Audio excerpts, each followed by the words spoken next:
Market లో invest చేసి మీ డబ్బులు డబుల్ చేసుకోవాలనుకుంటున్నారా? సుందరరామిరెడ్డి గారి లైవ్ సెమినార్ కి అటెండ్ అవ్వండి. నమస్తే రమగారు. నమస్తే జయ. సుమన్ టీవీ ప్రేక్షకులందరికీ దసరా శుభాకాంక్షలు. మీకు కూడా రమగారు దసరా శుభాకాంక్షలు. సుమన్ టీవీ ప్రేక్షకులందరికీ దసరా శుభాకాంక్షలు. సో దసరా స్పెషల్గా మనము నైవేద్యాలన్నీ చేసి చూపిస్తా ఉన్నాం. ఇప్పుడు ఏం చేయబోతున్నాం రమగారు? గుడాన్నం చేద్దాం జయ.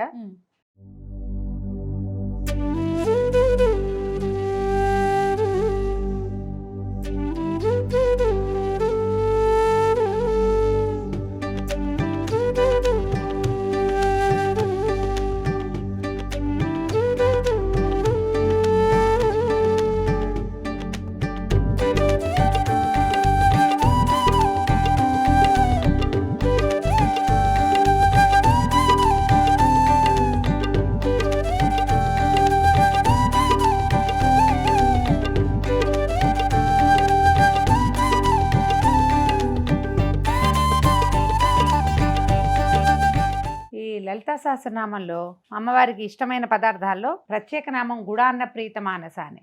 దానికి ముందు రక్తవర్ణ, మాంసనిష్ట, గుడాన్న ప్రీత మానస, ఈ నామాలు 3 వరుసగా కనపడతాయి.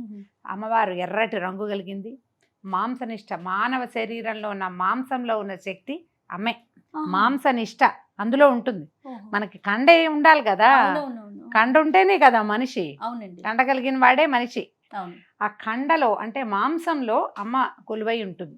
మనం ఇచ్చే మనకి శక్తి వచ్చేది ఆమె వల్లే. దాంట్లో తర్వాత పార్ట్ ఏం చెప్పారు? గుడాన్న ప్రీత మానస చెప్తారు. చాలా బలవంతవర్ధకమైన ఆహారాల్లో గుడాన్నం ఒకటి. మామూలుగా మనం చక్కెర పొంగలి, తర్వాత ఏమో పాయసం అవి చేస్తామా, అవి అరుగుదలకి రావంటారు. కొంత బాగా నెయ్యి, కొబ్బరి వేస్తాం దాంట్లో చక్కెర పొంగల్లో కదా ఒకటి. తర్వాత ఏమో పాయసంలో పాలు గీలు పోస్తాం. సాయంకాలం తింటే అరుగుదలకు రాదు. కానీ గుడాన్నంలో అమ్మవార్ల దేవాలయాల్లో ప్రత్యేకంగా అన్నం వండి దాని నిండా బెల్లం పోసి కుమ్ముతారు. బాగా కుమ్మేసి దాంట్లో సరిపడా నెయ్యి వేసి నివేదన చేస్తారు. సాధారణంగా అభిషేకం తర్వాత అమ్మవారికి గుడాన్న నివేదన జరుగుతుంది. చాలా దేవాలయాల్లో ఇది కనపడుతుంది. మనం కూడా ఈ ప్రత్యేకమైన ఈ 10 రోజుల్లో ఒకరోజు మనం గుడాన్నం పెట్టుకోవచ్చు. అయితే చాలా సింపుల్ ప్రాసెసే. ఎంత వండదలుచుకున్నామో ఆ గ్లాసెడ్ బియ్యము, ఆ గ్లాస్ కంటే కొద్దిగా ఎక్కువ బెల్లం, బియ్యం కన్నా ఎక్కువ బెల్లం, కొంచెం బెల్లం కొద్దిగా ఎక్కువ, కొద్దిగా ఒక చిన్న కప్పు నెయ్యి. మనం ఉడికేటప్పుడు నెయ్యి వేయాల్సిన అవసరం లేదు. బియ్యం శుభ్రంగా కడిగి ఒక 10 నిమిషాలు నానబెట్టండి, సులువుగా ఉడుకుతుంది. తర్వాత చక్కగా 1కి 3 నీళ్ళు పోసి పొయ్యి ఎక్కిచ్చేసేయటం.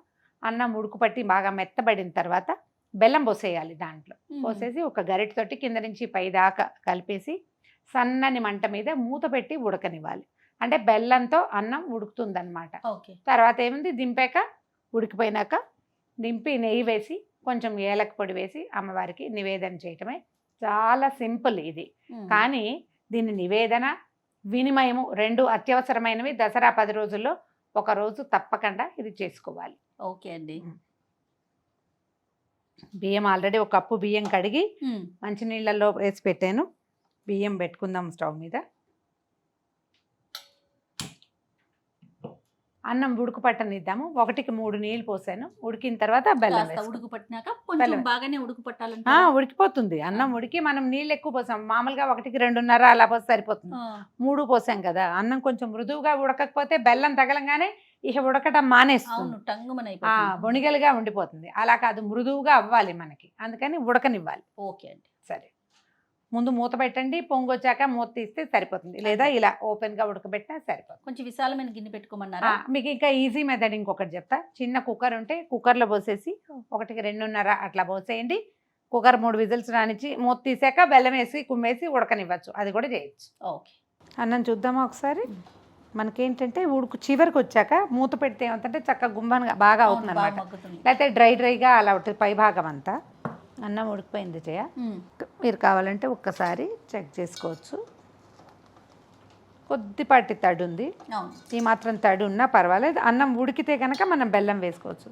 అప్పుడు మరీ టంగురాముడిలాగా అవ్వకుండా కొంచెం ఒక గ్లాసుకి, అంటే మనం ఎంత పెట్టుకున్నామో దాని మీద ఇంకొక పావు, అరక్కర్లేదు, పావు పోస్తే సరిపోతుంది. బెల్లం కొంచెం తీపి తక్కువగా ఉంది, అంత తీయగా లేదు అనిపిస్తే మీరు ఒకవేళ వినిమయానికి కొంచెం తీయగా ఉండాలి, మేము ఇంకా తీపిగా వాడతాము అంటే వేసుకోండి ఇంకో కొంచెము, లేకపోతే అక్కర్లేదు. ఏదో బెల్లం కొంచెం మట్టి మసానం లేకుండా కాస్త బాగున్నది చూడండి. ఓవేళ మీకు దీని మీద అనుమానం ఉంటే ఒక్కొక్కసారి బెల్లం తాలూకు శీలం మీద మనకి చాలా డౌట్లు వస్తాయి. దాంట్లో రాళ్ళు రప్పలు గడ్డి ఉన్నాయంటే చక్కగా ఒక గిన్నెలో నీళ్ళు పెట్టడం, పక్కన పెట్టడం, కరగబెట్టి పోసుకోవటం, అప్పుడు ఇంకా తొందరగా కూడా అవుతుంది. చూడు ఇప్పుడు ఏం చేద్దామంటే అడుగు నుంచి ఓసారి కదిపి ఈ బెల్లం అడుగుకి వెళ్ళిపోయి అడుగు నుంచి కరుగుతూ వస్తుంది అన్నమాట. చూడు